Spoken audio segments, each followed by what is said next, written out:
continuous solar wind which is coming towards it. And because it interacts with the solar wind which is coming towards it, so sometimes you can see magnetic tornadoes happening on Mercury. We have aurora which can be seen from the poles, and on Mercury you can see magnetic tornadoes. And coming to the internal structure of the Mercury, so it has barely these three. Most of the planet's radius is because of the iron core which it has. That is the reason it is the densest planet after Earth. And this is the one which contributes to the magnetic field. If there is no magnetic field, what happens? Let's say if any of the planet does not have any magnetic field, then what happens?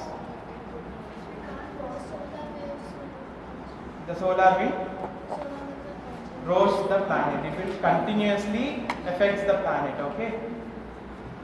Right. So these are some space missions which were sent to Mercury earlier. The first one is Mariner 10. Hope you have heard of this space exploration mission earlier. So it was sent in 1973, and it has flew by Mercury multiple times.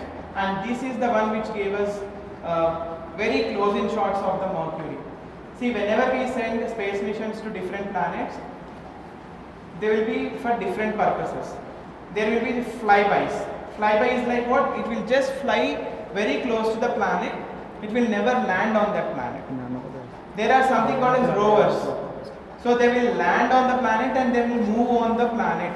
They will try to look at the geology of that planet. They will try to collect the sand samples, soil samples, and they will check what composition that soil has, if there is any humidity or if there is any elements or soil. Whenever we send any space missions, they are designed in such a way that they create their own orbit around the planet. Remember, you can move around any celestial body by creating your own orbit. That is how you overcome the gravity of the planet. It is very simple. Centripetal force. So what are the satellites we send to space? They have a designed orbit to revolve around that planet.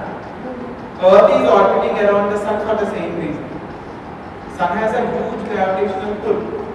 So to overcome the sun's pull, to stay in a stable position, so Earth has to move around it with certain orbital speed, 30 km per second. If it fails to attain that, slowly what happens? It swirls, it becomes closer and closer, closer and closer and closer with the sun. The same thing happens with our satellites also. If something happens to our satellite, let's say if some small asteroid has come and hit any satellite,